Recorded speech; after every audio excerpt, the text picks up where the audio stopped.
marka aad eegto waxqabadka madaxda dawladda federaalka ah ee Soomaaliya oo horkacayo madaxweyne Farmaajo waxa uu noqonayaa waxqabad wax ku ool ah balse maalmahani waxa baraha bulshada ay ku kulmaan si weyn u saameeyay eray cusub kaasi oo loogu magac daray igu sabir waxaana ereygaani igu sabir uu noqday mid dib u dhac weyn ku keena marka loo eego waxqabadka madaxda iyo waliba waxa ay qaban lahaayeen shacabkoodin qofka isku daya inuu waxqabad u sameeyo qof kale oo Soomaaliyeed isla markaana uu ka diyaariyo dokumenti ama xasuusgal ayaa waxa ay bulshadu ay uga dhigeen igu sabir ayuu wadaa ereyga igu sabir ayaa noqday mid saameyn xooggan ku yeeshay shacabka Soomaaliyeed taasi oo ay muujinayaanba in waxqabad walba oo muuqaal laga soo qaado ama la soo sawiro ama photograph laga sameeyo uu yahay igu sabir ra'iisul wasaare Xasan Cali Khayre ayaa noqonaya qofka kaliya ee sida tooska ah loogu abaaro sawiradiisa gaarka ah ee uu waxqabadkiisa ku muujinayo kuwaasi oo ay shacabkuba ay u dhigeen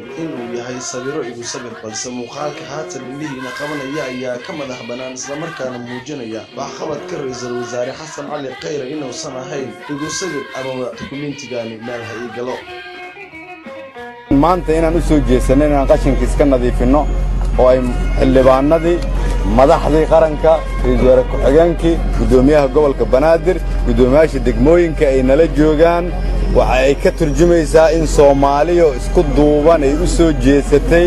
inay dalkeeda dib u dhisato waxaan u mahad celinayaa qof walba oo Soomaaliyeed oo ka qayb qaadatay arrinkan haddaanan annagu qashinka iska xaaqin haddaanan annagu jidadka nadiifin haddaanan annagu guryaheena rinjiyeysan haddaanan annagu soo celin bilicdii qarannimada ummadda Soomaaliyeed cid noo soo celinaysa male waa inaad ogaataa qof walba Soomaaliyeed ay gurigaada hortiisa haddaan nadiifisid waa qayb ka mid ah qarannimada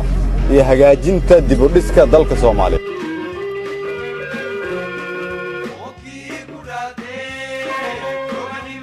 Oh